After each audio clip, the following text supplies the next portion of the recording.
A Deus. Queridos, hoje vamos dar continuidade ao estudo do livro de Josué e chegamos no dia em que a batalha vai acontecer, que é o capítulo 6, o dia em que as muralhas vão caírem. É importante ressaltar aqui, Josué capítulo 6, é importante ressaltar que os críticos, eles sempre zombaram da Bíblia por acreditarem que as muralhas de Josué, nunca houvessem caído, na verdade. E há mais ou menos 130 anos atrás, houve uma expedição ali na região de Canaã, e eles fizeram escavações e comprovaram as ruínas dos muros embaixo das escavações. Aí eles quiseram criar, várias hipóteses. Pode ter sido um terremoto, pode ter sido que alguém veio e derrubou com a mão mesmo, mas a palavra de Deus deixa registrado que realmente aconteceu, que foi o Senhor quem derrubou aqueles muros. Amém, queridos? Josué capítulo 6, vamos ler todo o capítulo em nome de Jesus. Jericó estava completamente fechada por causa dos israelitas, ninguém saía nem entrava. Então o Senhor disse a Josué: saiba que entreguei nas suas mãos Jericó. Eu serei seu rei e seus homens de guerra. Marche uma vez ao redor da cidade com todos os homens armados. Faça isso durante 6 dias. 7 sacerdotes levarão cada um uma trombeta de chifre de carneiro. Trombeta de quê, irmãos? De chifre de carneiro. Guarda bem isso daí. À frente da arca. No 7º dia, marchem todos 7 vezes ao redor da cidade, e os sacerdotes toquem as trombetas. Quando as trombetas soarem, um longo toque, todo o povo dará um forte grito. O muro da cidade cairá e o povo atacará cada um do lugar onde estiver.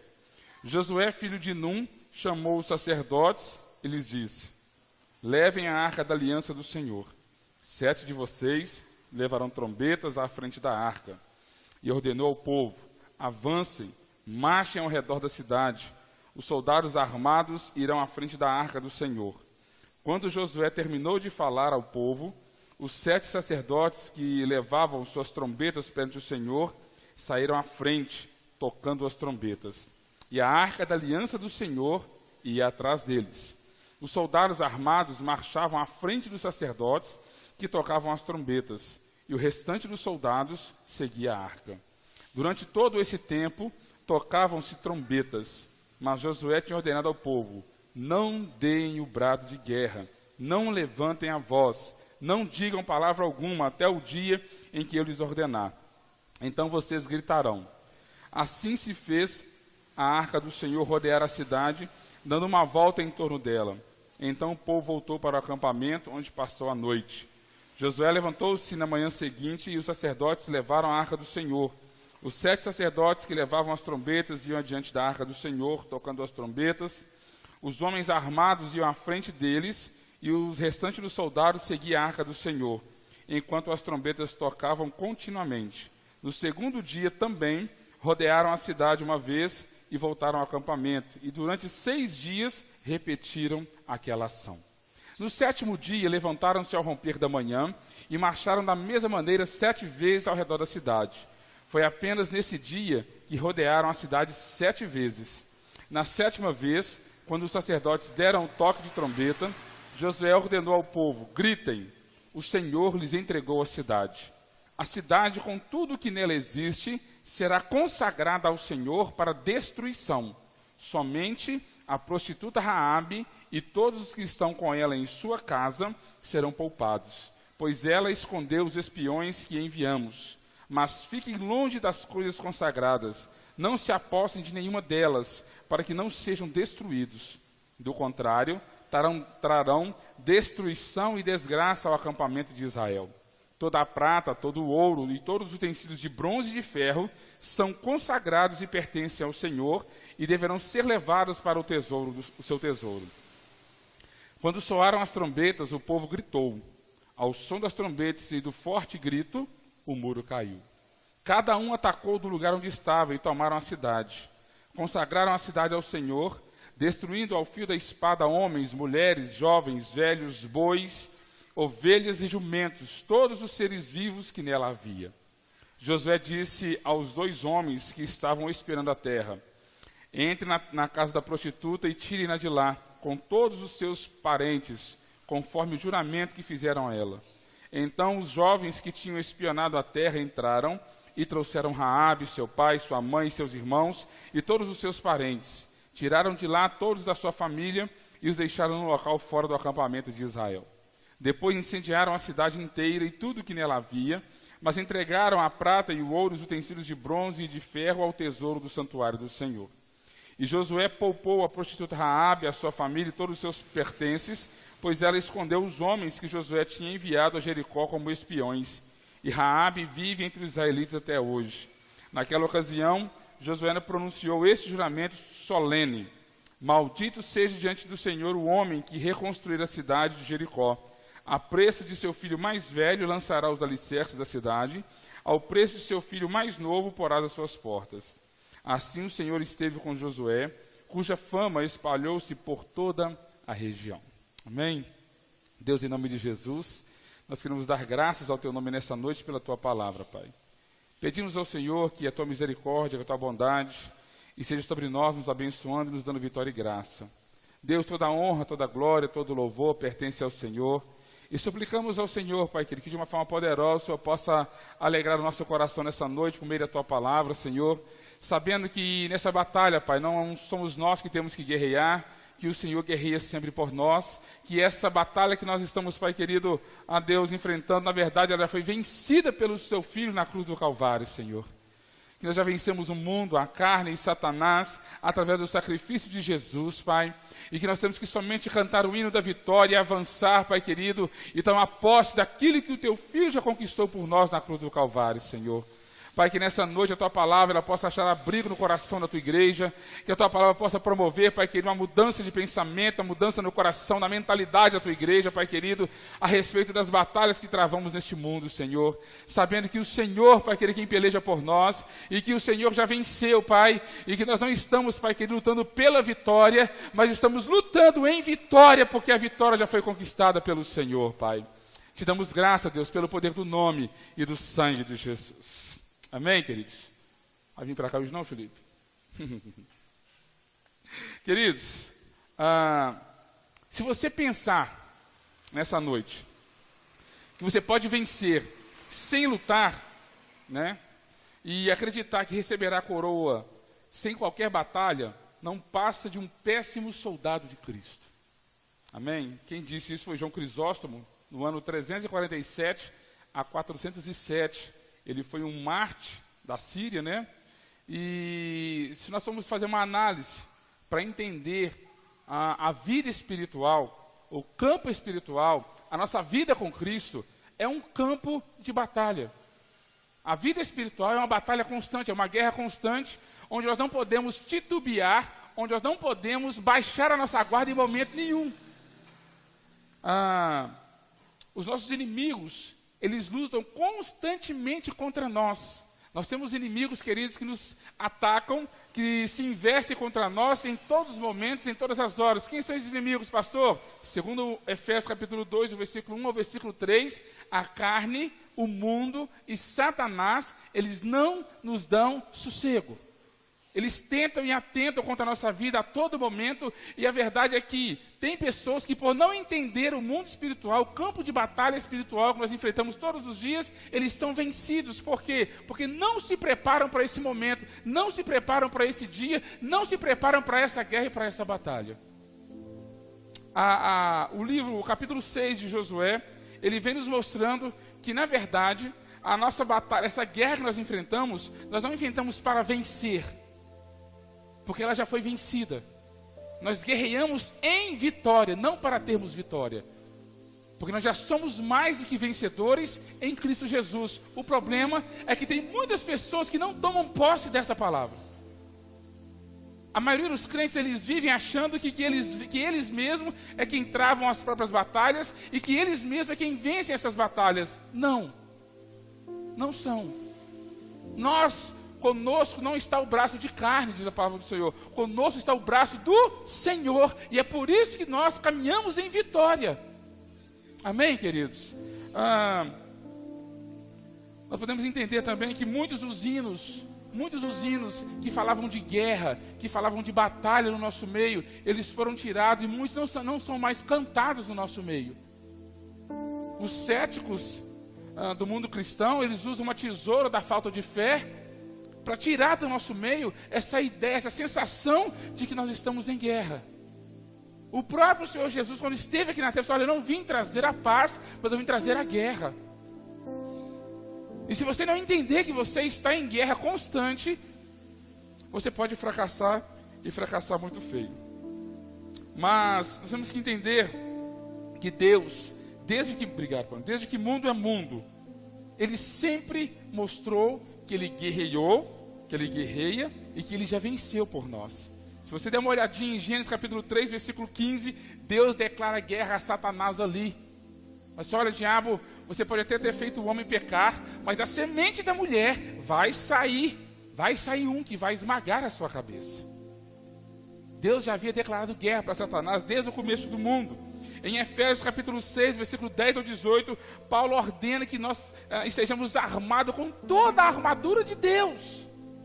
Se os irmãos pararem para observar, para que nós vamos nos munir, tomar posse dessas armaduras, dessas armas de Deus? Para que, irmãos? Para simplesmente ficar desfilando por aí com essas armas? Para simplesmente ser uma vitrine para o mundo olhar para nós e falar: olha como eles estão bem armados. Não. Paulo, ele entendia que a vida cristã é uma batalha constante, que a vida cristã é um campo de guerra, que nós estamos em uma guerra constante contra o mundo, contra a carne e contra Satanás. E para vencermos essa guerra, assim como Cristo venceu, tomamos posse dessa vitória, nós temos que entender que estamos em guerra. Temos que entender que estamos em guerra. Se você der uma passada em 2 Coríntios capítulo 10, versículo 3, Paulo, ele reafirma e nos informa que estamos em guerra e que nós temos à nossa disposição armas para essa peleja, armas para essa guerra. As nossas armas não são carnais, irmãos. As nossas armas não são como as armas do mundo. Nós não usamos as mesmas táticas e as mesmas armas que o mundo usa para atacar um ao outro. Não, as nossas armas, elas são espirituais e elas são poderosas em Deus para destruir fortalezas. Sabe por quê? Porque é isso que o inimigo faz. O inimigo quer nos prender em uma fortaleza, quer nos cercar e ele quer nos fazer sentirmos vencidos. E quantas são as pessoas que se encontram desse jeito nos dias de hoje? Pessoas que se sentem totalmente vencidas por Satanás, pessoas que acham que a vida dele não tem mais jeito, que não há mais solução para a vida dele, porque Satanás já conseguiu vencer ele na mente. É por isso que o apóstolo Paulo falou: olha, vocês têm que tomar, pelo amor de Deus, o capacete da salvação. O que é o capacete da salvação? Nós já explicamos isso daqui. É o fato de você compreender e aceitar que você já é salvo em Cristo Jesus e que ninguém pode tirar a sua vida da mão de Deus. O primeiro passo para você vencer uma guerra, para você vencer uma batalha espiritual, Paulinho, é acreditar que você é mais do que vencedor em Cristo Jesus. O grande problema é que muitos não acreditam nisso. O grande problema é que as pessoas não leem a Bíblia, não se instruem com a palavra de Deus e não tomam posse dessa palavra. Em nome de Jesus. 2 Timóteo capítulo 2, versículo 3 ao 5, Paulo instrui a Timóteo a militar. Timóteo, você tem que militar, lutar como um bom soldado. Aqueles que militam nessa guerra do Senhor, eles não se embaraçam com as coisas dessa vida, a fim de alegrar, a fim de satisfazer a vontade daquele que o alistou para essa guerra. E quem foi que alistou você para essa guerra? Nada mais, nada menos do que o general de guerra, o príncipe do exército do Senhor, o nosso Deus. Amém, queridos? Vocês precisam ter essa convicção. Inicialmente eu quero trazer isso para os nossos corações. Em 1 Tessalonicenses capítulo 5, versículo 8, Paulo instrui a nós estarmos sóbrios e bem armados para a batalha espiritual. Olha, num campo de batalha, se você tiver bambos, embriagado, você pode sofrer baixa nesse campo de batalha. Como assim, pastor? O que pode me tornar, embriagado? A Bíblia fala, não vos embriagueis com o vinho em que há contenda, ou com o vinho da contenda, mas enchei-vos do Espírito de Deus, para que possam estar firmes. Eu poderia falar de muitos outros vinhos que têm embriagado o povo de Deus. Eu poderia falar de muitos outros vinhos que têm, deixado o povo de Deus bêbado, trôpego, bambo diante do inimigo. E por isso são vencidos todos os dias. E eu não estou dizendo do vinho, literalmente, da garrafa de vinho, do chapinha, não. Tem o vinho do entretenimento, que é o que mais tira, as pessoas da presença de Deus nos dias de hoje. Tem pessoas que têm uma necessidade tão grande de entretenimento, que muitos deles não estão no culto hoje, porque precisam disso. Precisam alimentar a sua carne, a carne está sedenta, está pedindo, e eles estão alimentando a carne deles. Estão embriagados, e por isso, muitas das vezes, eles são vencidos no campo espiritual, em nome de Jesus. Em nome de Jesus, não se embriaguem com esse vinho, estejam sóbrios no campo de batalha. Sabe por quê? Porque o inimigo, ele não briga de ser inimigo, Satanás não briga de ser Satanás, e Satanás não briga de guerrear contra nós. Se ele achar uma brecha na sua vida, se ele achar uma oportunidade, ele vai entrar e vai te destruir. Em nome de Jesus. Em nome de Jesus, esteja sóbrio, aleluia, nesse campo de batalha. A vitória de Israel em Jericó ilustra pelo menos 3 princípios do conflito e da vitória espiritual que se aplicam à nossa vida nos dias de hoje. Qualquer que sejam os desafios que se apresentem diante de nós, nós temos que seguir pelo menos esses 3 princípios. Pastor, quais são esses 3 princípios? Primeiro, antes do desafio, antes da batalha, lembre-se de que você está lutando em vitória e não pela vitória.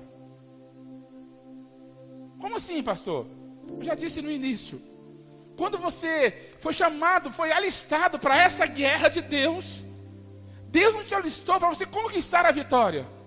Por isso seria um equívoco nós fazer uma campanha da vitória. Não. Nós queremos fazer uma campanha aqui, mas uma campanha vivendo em vitória. Porque é assim que o povo de Deus vive. O povo de Deus não tem que lutar com armas, Paulinho, armas físicas. Sabe por quê? Porque a nossa luta não é carnal, mas é espiritual. A nossa luta é por salvação de almas. E essa salvação, ela já foi conquistada na cruz do Calvário. Aleluia. A primeira convicção que temos que ter no nosso coração é que nós não lutamos para vencer. Nós lutamos porque já vencemos. O mundo não consegue compreender isso. Satanás fica doido, porque ele sabe que o primeiro golpe já foi dado na cabeça dele, quando Jesus ressuscitou ao 3º dia. Sabe o que resta para ele? Já viu quando você pisa na cabeça de uma cobra para matar uma cobra? Você pisa, massacra a cabeça, mas o corpo continua mexendo, não é? É a peçonha que faz com que ela... É desse jeito que Satanás está. Ele já está vencido, com a cabeça esmagada, mas ele está se remexendo, buscando, de alguma forma nos atingir, mas ele já está vencido. Nós já somos vencedores em Cristo Jesus. Aleluia, glória a Deus. Aleluia. O soldado cristão, ele se encontra numa posição de vitória garantida, porque Cristo já venceu os inimigos espirituais. Aleluia. João capítulo 12, versículo 31, fala que o inimigo nosso já está julgado, já está vencido. O príncipe desse mundo, Satanás, já está vencido. Aleluia, aleluia. Cristo derrotou Satanás não apenas no deserto, mas também durante o seu ministério aqui na terra. Aleluia. Cristo venceu Satanás na cruz, em sua ressurreição e sua ascensão aos céus. Efésios capítulo 1, versículo 19 ao 23. Vamos meditar. Aleluia. Louvado seja o nome do Senhor. Efésios capítulo 1, do versículo 19 a 23, fala o seguinte: e a incomparável grandeza do seu poder para conosco, os que cremos, conforme a atuação da sua poderosa força. Esse poder ele exerceu em Cristo, ressuscitando-o dos mortos e fazendo-o assentar à direita nas regiões celestiais, muito acima de todo governo e autoridade, poder e domínio, e de todo nome que se possa mencionar, não apenas nessa era, mas também na que há de vir. Deus colocou todas as coisas debaixo, aleluia, debaixo de seus pés, e o designou cabeça de todas as coisas para a igreja, que é o seu corpo, a plenitude daquele que enche todas as coisas em toda e em qualquer circunstância. Aleluia, aleluia. Se Cristo venceu, nós vencemos com Ele, queridos. Glória a Deus.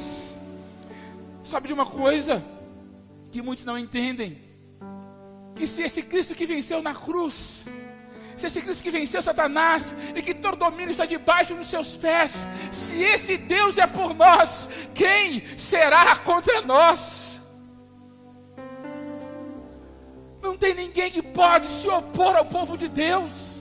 Desde que mundo é mundo, eles tentam exterminar o cristianismo da face da terra. Desde que mundo é mundo, eles tentam matar os crentes para ver se matam o cristianismo. Não se pode matar aquilo que é vivo eternamente, queridos. Não se pode derrotar aquilo que já venceu. Não se pode derrotar quem já é vencedor. A palavra de Deus fala que mesmo nós, morrendo perante Satanás fisicamente, nós estamos vencendo ele pelo poder da palavra. Porque nós preferimos perder a vida física e alcançar o mundo celestial do que se dobrar diante dele aqui e ser condenado junto com ele. É assim que nós caminhamos. Aleluia.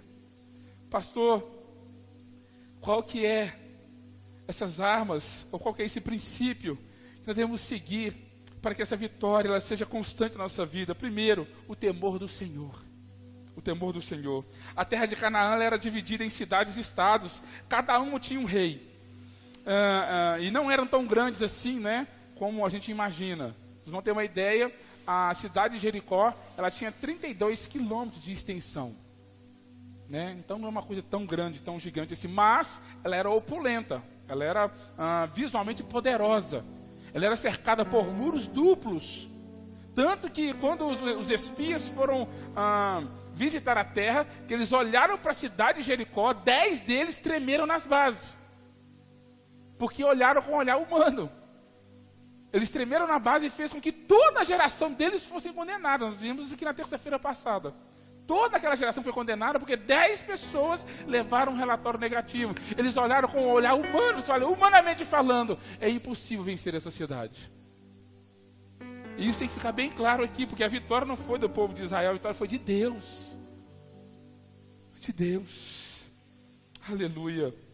A cidade de Ai, que vamos falar dela no próximo, né? No próximo ensino, ela tinha apenas 12 mil habitantes, né? Jericó já era um pouco maior, né? E as outras cidades e estados também não eram cidades tão grandes assim. Porém, as conquistas do povo de Israel e o fato do Mar Vermelho se abrir, amém? E prontamente o Rio Jordão também ter aberto diante do povo de Israel, deixou o povo dessa cidade em pânico. O povo de Jericó estava completamente em pânico, assustado, assombrados, aterrorizados com o que Deus já havia feito. Sabe por quê? Porque Deus já tinha prometido isso para Moisés. Moisés, fica tranquilo. Êxodo capítulo 23 e 27. Eu vou mandar diante desse povo o meu terror. Quer ver? Êxodo capítulo 23 e versículo 27.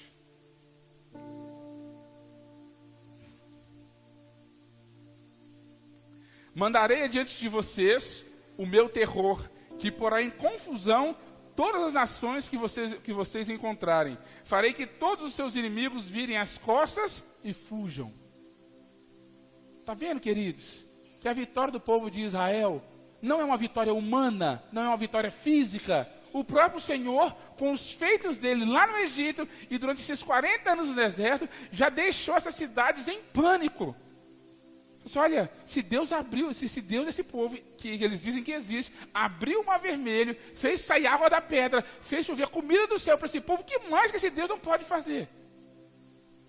Amém? Então o povo de Jericó, já estava tremendo nas bases. Diz que a rainha Mary da Escócia, né, ela tinha mais medo das orações de John Knox, que foi um dos reformadores da igreja, do que do exército de inimigos que poderia cercar ela. Assim, queridos, deveria ser o mundo para conosco. O mundo tinha que tremer diante de nós. O mundo tinha que olhar para nós e ficar aterrorizado, devido ao grande poder que o nosso Deus tem, devido à grande majestade que tem o nosso Deus. Mas sabe qual que é o problema de hoje? O fato é que hoje, aleluia, a sociedade, ela não tem esse medo da igreja e do povo de Deus. Por quê? Primeiro, porque o povo, a igreja, o povo de Deus, já deixou de ser formidável como um exército com bandeiras. De que forma que a igreja tem feito isso, irmãos? De que forma que a igreja perdeu esse brilho de guerreira, de exército poderoso? Quando que nós perdemos isso? De que maneira que a igreja perde esse esplendor da glória do Senhor dos Exércitos? Sabe quando? Primeiro, quando nós queremos nos parecer com o mundo. Quando não há mais diferença, nem visualmente, nem no comportamento, entre crente e profano. Deixamos de ser glorioso como um exército com bandeiras. Quando, pastor? Quando nós imitamos os métodos do mundo dentro da igreja. Quando nós achamos, Islene, que tem que fazer teatro aqui para agradar as pessoas. Quando nós achamos que tem que fazer um show de música aqui para agradar as pessoas. Quando nós achamos que tem que trazer o mundo para dentro da igreja. Nós deixamos de ser uma igreja gloriosa. Nós deixamos de representar a imagem do Senhor dos Exércitos. Quando, pastor, que nós perdemos a imagem desse exército poderoso? Quando nós satisfazemos o apetite do mundo. Como assim, pastor? Não é difícil você sair por aí e encontrar igrejas com boates, igrejas que imitam festa junina. Eu vou pregar sobre isso aqui nos próximos domingos. Igreja que faz festa junina, não põe o nome de festa para não ficar feio, né? Mas põe lá um arraial gospel. Sabe por quê? Porque nós queremos ser igual ao mundo. E o que encanta o mundo, queridos, não é nós sermos igual a ele, mas é nós sermos diferente. Nós não vamos conquistar o mundo se nós formos igual a eles. Nós vamos conquistar o mundo a partir do momento em que nós começamos a ser a imagem perfeita do Deus, do Senhor dos Exércitos. O nosso problema é que nós estamos buscando a aprovação do mundo. É que nós queremos ser abraçados, amados pelo mundo. Evangelho, já disse que evangelho que o mundo abraça não é evangelho. Queremos ser ovacionados nas redes sociais. Queremos ver os nossos grupos de louvor cantando na Rede Globo de televisão. É isso. Festival Promessa, que coisa maravilhosa. Nós não passamos, nós não somos menores ou melhores do que aquelas bandas, sabe, pagãs, que estão lá cantando também para agradar pessoas. Pode buscar aí, ó, no YouTube, está registrado. Grupos evangélicos, sabe, cantores vai cantando e mulheres seminuas dançando atrás. Que imagem de igreja poderosa, de exército poderoso é esse que o mundo não consegue ver? Por quê? Porque nós estamos imitando o mundo. Sabe por que o povo de Jericó tremeu nas bases diante do povo de Israel? Porque via eles como o exército do Deus Todo-Poderoso. Aleluia. Por que, pastor, que o mundo não vê mais a igreja como um exército com bandeiras, representando o Senhor dos Exércitos? Porque nós estamos medindo o sucesso da igreja com os padrões do mundo. Como assim, pastor? Quais são os padrões do mundo para medir o sucesso de uma pessoa? Primeiro, muitos seguidores. Faz um show aqui nesse espaço vazio que lota. Nós não somos assim. O mundo nunca nos amou, queridos. E nem deve. Sabe o que eu vejo? O que eu vejo de Maleni? Joga 30 anos para trás. Quando um crente ia num comércio fazer uma compra, a pessoa vendia o comércio inteiro para ele, porque confiava que aquela pessoa ia pagar. Hoje é uma vergonha. É uma vergonha você ir no comércio e dizer que você é crente e você pai, eles vão rir da sua cara. O pastor Hernando Dias Lopes, ele viaja constantemente para o Canadá, dizendo que nunca teve problema em viajar para o Canadá, sempre passava direto, eu sou ministro pregando a palavra de Deus, mas que recentemente, quando ele fala que é pastor evangélico, eles levam ele para uma sala em específico e dá uma geral completa. Será por quê, queridos?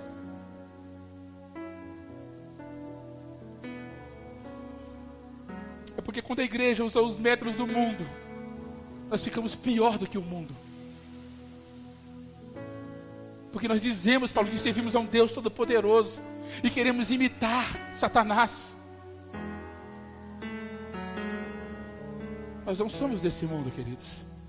Nós não falamos como o mundo, não vestimos como o mundo, não andamos como o mundo, não nos alimentamos como o mundo, não ouvimos as mesmas músicas que o mundo.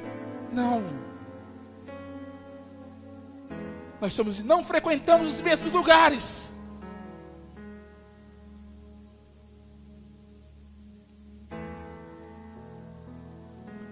Não temos sido mais sal e nem luz do mundo. E não é de se admirar que não conquistamos a admiração do mundo mais. Crente não incomoda ninguém mais, queridos. Pelo menos aqueles que se dizem crentes e não são crentes, né? Não incomoda mais ninguém. Está tudo no mesmo pacote, está tudo farinha do mesmo saco, está tudo igual. Está na moda ser crente. Está na moda ter bloco de desfile de carnaval evangélico, Claudio. Está na moda atriz pornô evangélica. Está na moda. O sangue de Jesus tem poder.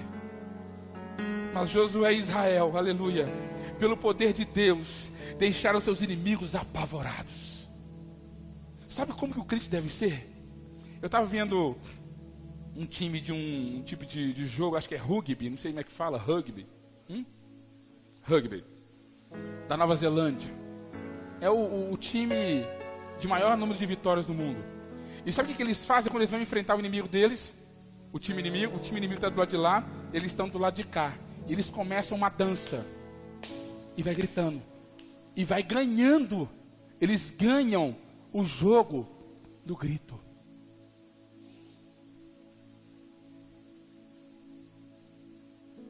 O inimigo, depois os irmãos podem ver, nitidamente, o time adversário tremendo de medo diante deles. E eu vejo que a igreja deveria ser dessa forma. O mundo, quando percebesse nós pregando a palavra de Deus, nós louvando a Deus, eles tinham que tremer diante de Deus. E não é isso que eu vejo acontecendo. Eu vejo eles sorrindo, abraçando e cantando as nossas músicas. Porque são músicas, Paulinho, que não faz diferença nenhuma na atualidade. São músicas que não tocam o coração de ninguém. Pelo contrário, tocam as emoções das pessoas e nos fazem sentir maravilhosamente lindas. Eu estava esses dias na minha casa. Eu estava ouvindo da minha casa. Estava ouvindo da minha casa um show de rodeio que teve lá em Birité. E de repente eles começam: você é o espelho que reflete a imagem do Senhor. Todo mundo cantando e levando. Gente, imagina uma coisa, imagina como que uma música que adora a Deus, que fere o orgulho e a soberba no nosso coração, pode agradar soberbos. Como? Sabe por que agrada? Porque não é de Deus. Sabe por que o mundo abraça esse tipo de evangelho? Porque não é o evangelho de Cristo, o evangelho da renúncia, o evangelho do negue-se a si mesmo. Não é. E nós não vamos diminuir o nosso discurso. Não vamos diminuir o nosso discurso. O nosso discurso é servir ao Senhor em santidade, negar a nós mesmos e aguardar a vinda do Senhor em santidade. Esse é o nosso discurso. Esse é o nosso método de vida. É assim que vamos mostrar para o mundo como que nós somos o exército com bandeiras do Senhor dos Exércitos. É dessa forma. Aleluia. Glória a Deus. O que mais que o povo fez? Eles aguardaram e lembraram da promessa do Senhor, no versículo 2. Deus já havia dito a Josué, eu vou entregar, essa cidade está entregue nas suas mãos. Já está entregue.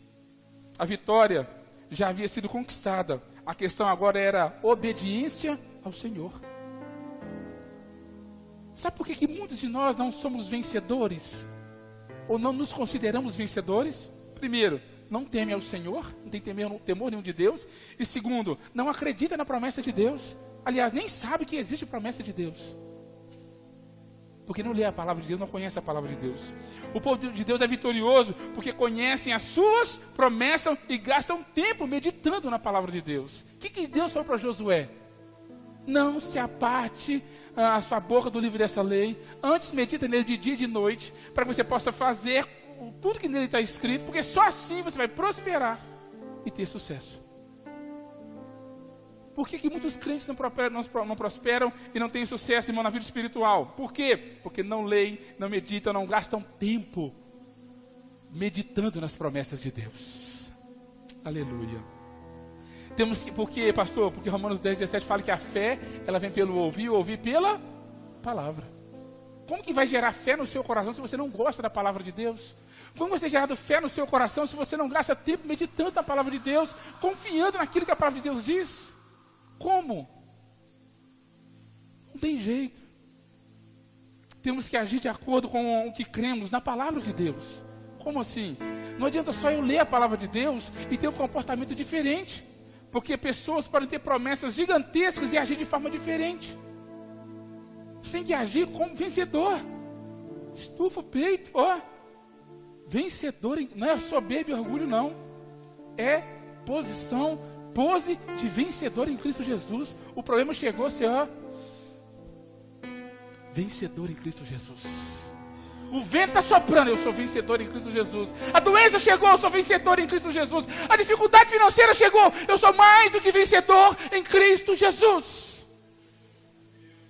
Posição de vencedor, cara de vencedor, palavra de vencedor, comportamento de vencedor. Jesus falou assim, olha, tem de bom ânimo, porque eu venci o mundo. Tem de bom ânimo, porque eu já venci o mundo. João 16:31. Quem é de Cristo já crucificou a carne com as suas paixões, porque Cristo morreu por nós. Não vive mais sob o domínio da carne. E Satanás já foi vencido. Já está julgado e condenado por Cristo. Então, se Cristo já venceu, queridos, por nós já somos mais do que vencedores. Podemos sim vencer o mundo, a carne e vencer o diabo. Porque nós não nos valemos da nossa força, mas da vitória de Cristo sobre a cruz. Aleluia. Então temos que crer e agir. Crer numa promessa é como receber um cheque. Amém? Eu creio, recebi um cheque. E agir conforme a crença nessa promessa é ir lá e descontar o cheque. Com a certeza que esse cheque tem fundo. É dessa forma que nós agimos. Amém? A instrução do Senhor. A terceira coisa. Primeira coisa, o temor do Senhor. A segunda coisa, a promessa do Senhor. A terceira coisa, a instrução do Senhor, do versículo 3 ao versículo 5. Josué não tomou a cidade de Jericó com uma grande tática militar, mas sim com uma estratégia que veio do Senhor.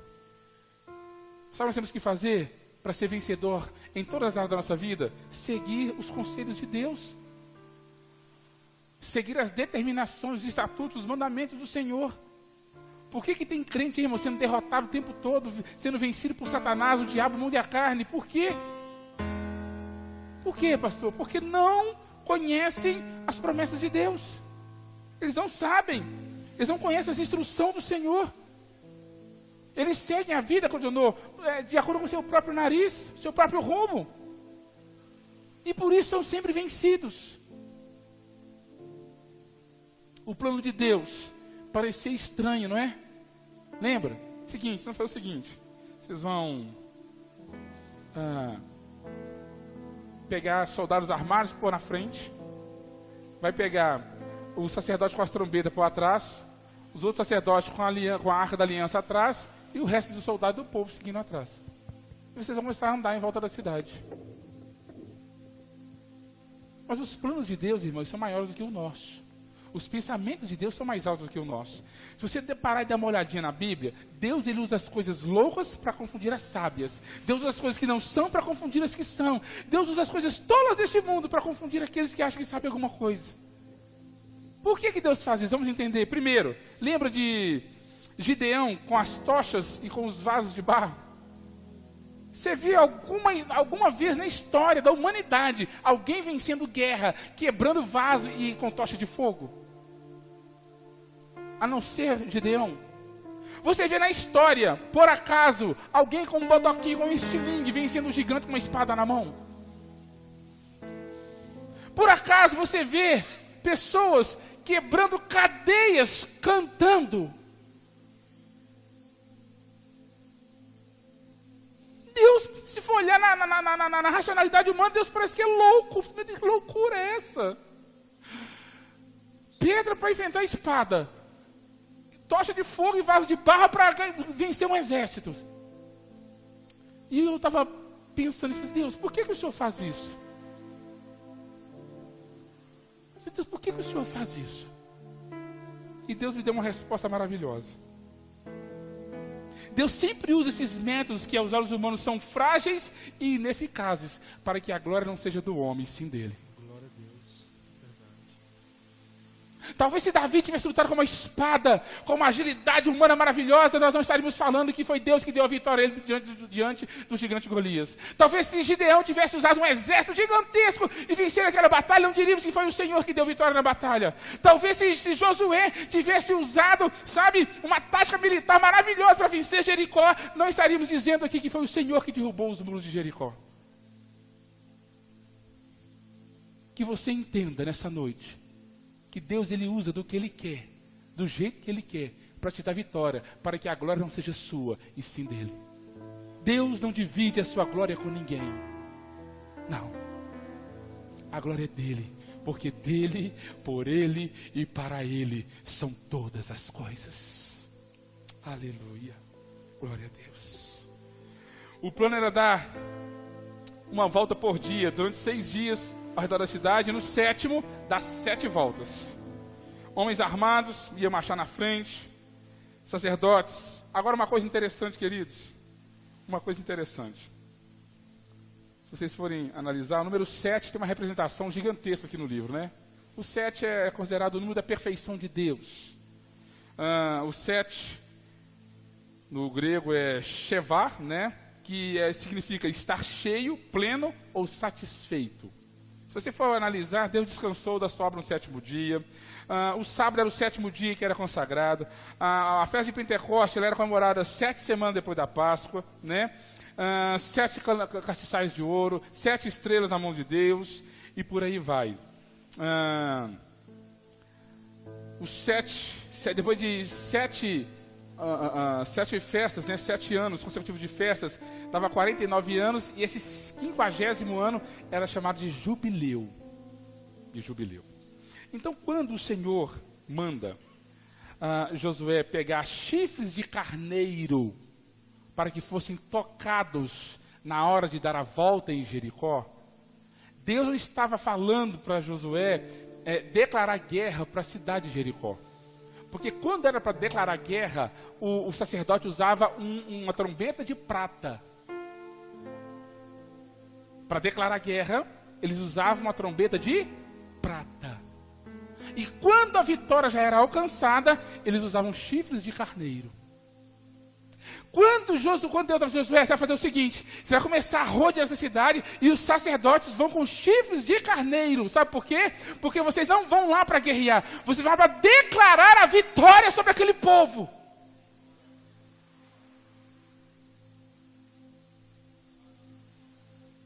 O povo de Jericó não entendeu. Primeira volta, o que esse povo está fazendo? Segunda volta, terceira volta. O povo ficou doido. O que esse povo vai fazer, gente? Ele está rodeando todo dia aqui, aterrorizado. Eles não sabiam que eles estavam simplesmente declarando a perfeita, 7, né? A perfeita vitória de Deus sobre eles. Depois, no 7º dia, 7 voltas. Depois das 7 voltas, toca mais uma vez as trombetas aí. Tocou as trombetas, agora pode gritar o grito da vitória. E os muros caiu. Você observou que a vitória espiritual na sua vida não é com sua própria força? Que você quer lutar de forma errada no campo espiritual, e por isso você não está vencendo.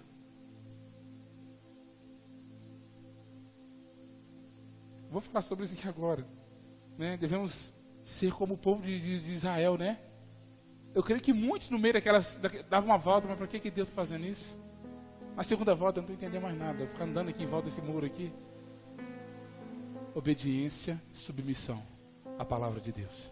Deus não falou com Josué? Não era assim que era para ser feito? Não é diferente. Deus nos ensinou como nós devemos seguir nossa vida cristã. Por que está fazendo diferente então? Porque você vai ver aqui, eu vou resumir aqui para nós encerrarmos, que um dos que estavam na batalha, o muro caiu, Deus falou, ataca de onde vocês estiverem e vence os inimigos. Mata tudo. Boi, criança, mulher, mata todo mundo. Tudo isso é anátema. Vai ser queimado pelo fogo. Aí teve Acã, que pegou uma bacia de prata e uma capa babilônica e guardou para ele. Deus mandou destruir tudo.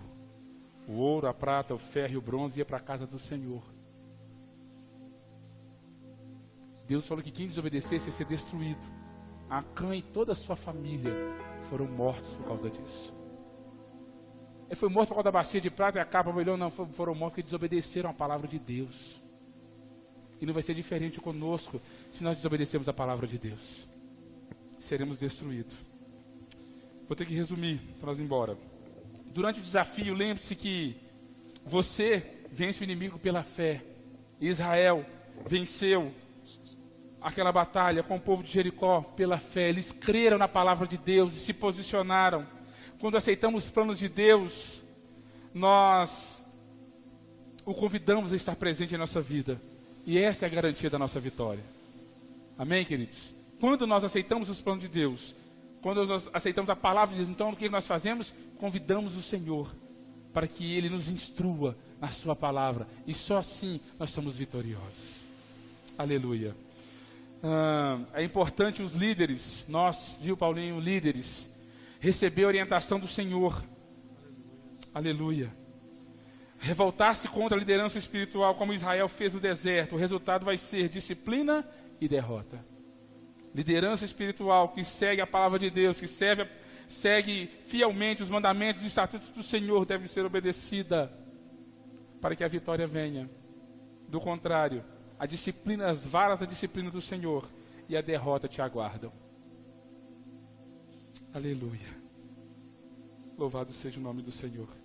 Depois da vitória, lembre-se de obedecer às ordens de Deus e dar-lhe glória. Qual que foi a ordem? Primeiro, condenar a cidade inteira ao Senhor. No versículo 17 ao 19. Segundo, salvar Raabe e sua família. Terceiro, destruir o povo da cidade. Foi uma ordem de Deus. Nós temos que estar tão vigilantes após uma grande vitória quanto estávamos antes da batalha. Não se esqueça disso. Depois de uma grande vitória na sua vida, o inimigo vai fazer de tudo para que você perca a sua comunhão com Deus, a sua confiança em Deus. Por que destruir o povo, pastor?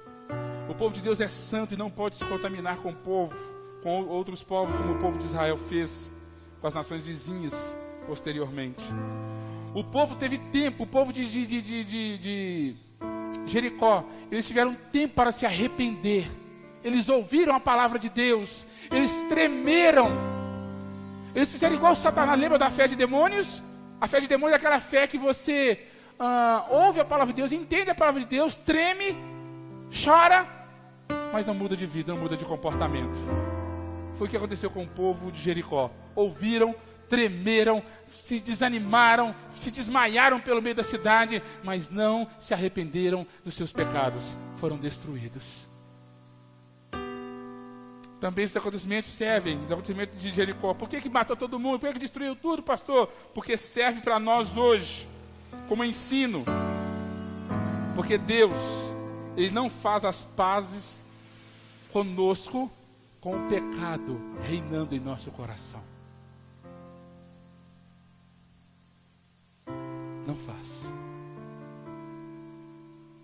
Deus não compartilha nossa vida com outros deuses que possam competir com Ele no nosso coração. Não, Deus não faz isso. Ele não permite que façamos concessão ao inimigo. Não. Eu sou de Deus, mas eu gosto de me prostituir. Eu sou de Deus, mas eu sou um mentiroso. Eu sou de Deus, mas eu compro e não pago. Eu sou de Deus, mas eu não sou submisso ao meu marido. Eu sou de Deus, mas eu não obedeço aos meus pais. Ou você é de Deus por completo, ou você não é de Deus. Deus não aceita dividir. Por que tinha que queimar a cidade, pastor? Por que, irmão, tinha que queimar a cidade? Assim como que Sodoma e Gomorra foi queimado, assim como João no Apocalipse fala que o inferno, né, é um lago de fogo, assim como o nosso Deus é fogo consumidor, Deus estava mostrando como Ele reage ao pecado. O pecado não confessado, não arrependido, o pecado amadurecido dentro do coração do ser humano. Ele vai destruir esse ser humano com fogo. Que você possa compreender essa verdade nessa noite. Josué ainda colocou a maldição sobre a cidade de Jericó. Olha, quem reedificar essa cidade, vai edificar ela à custa do filho mais velho, e vai colocar as portas nela à custa do filho mais novo. Sabe quem fez isso? Acabe, um dos reis mais perversos da terra. E ele foi amaldiçoado, e morreu por causa disso. Como havia prometido, Deus foi fiel com Josué, engrandeceu o nome dele sobre toda a terra. Assim, os servos de Deus jamais devem engrandecer a si mesmo. Deixe que se humilhe debaixo da potente mão de Deus, para que a seu tempo, ao tempo de Deus, Deus te exalte. Não busque fama e glória. Deixe que o Senhor leve o seu nome. Sabe o que eu vejo hoje, queridos? Cantores e pastores se associando à maçonaria, se associando a tantas outras seitas, a tantas outras coisas ocultas, para terem fama e sucesso, para terem portas abertas aqui na terra, mas as portas no céu estão fechadas para eles. E não são poucos, são muitos. Sabe por quê, Claudionor? Não esperam o tempo de Deus. Acham que quem tem que brilhar é eles. Acham que quem tem que aparecer é eles. Quem tem que brilhar é a brilhante estrela da manhã, o nosso Senhor Jesus Cristo. Só tem um sol da justiça aqui, Cristo. E é Ele quem brilha sobre nós. Aleluia. Temos que ter um cuidado em tudo que fazemos, para que possamos transferir a honra e a glória ao nosso Senhor Jesus Cristo. Não ouse, não queira nunca roubar a glória de Deus, pois você não acabaria bem. Porque dele, por ele e para ele são todas as coisas. Pai, em nome de Jesus, obrigado pela tua palavra nessa noite, Senhor.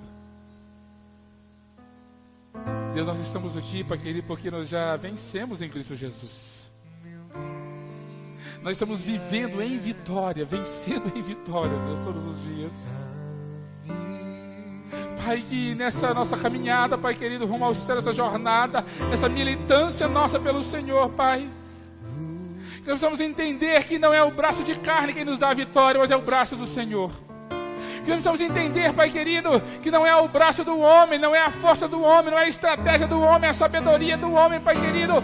Não são as táticas, Pai querido, do homem que vai nos trazer a vitória, mas nós já estamos mais do que vencedores, porque a vitória já veio através do Teu Filho Jesus Cristo, Deus.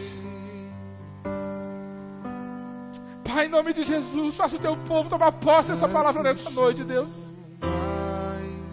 Faça o Teu povo entender, Pai querido, que o Teu povo já vive em vitória, Deus. Porque através do sacrifício do Teu Filho na cruz, isso nos fez mais do que vencedores.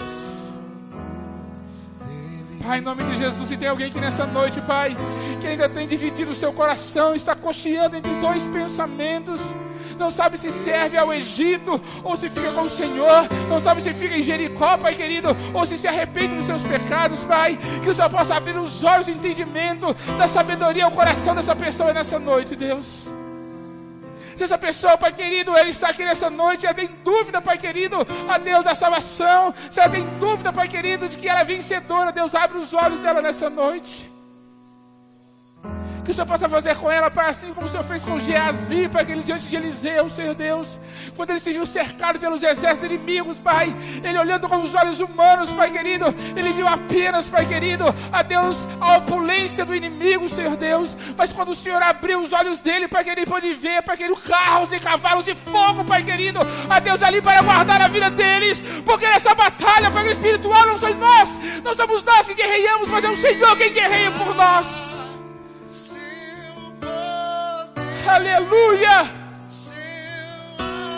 Obrigado pela vitória do Teu Filho naquela cruz. Obrigado. Obrigado por nos fazer vencedores em Cristo Jesus, Senhor. Obrigado pela vitória alcançada na cruz do Calvário. Obrigado. Obrigado, Deus. Em nome de Jesus. Amém. Seu poder, seu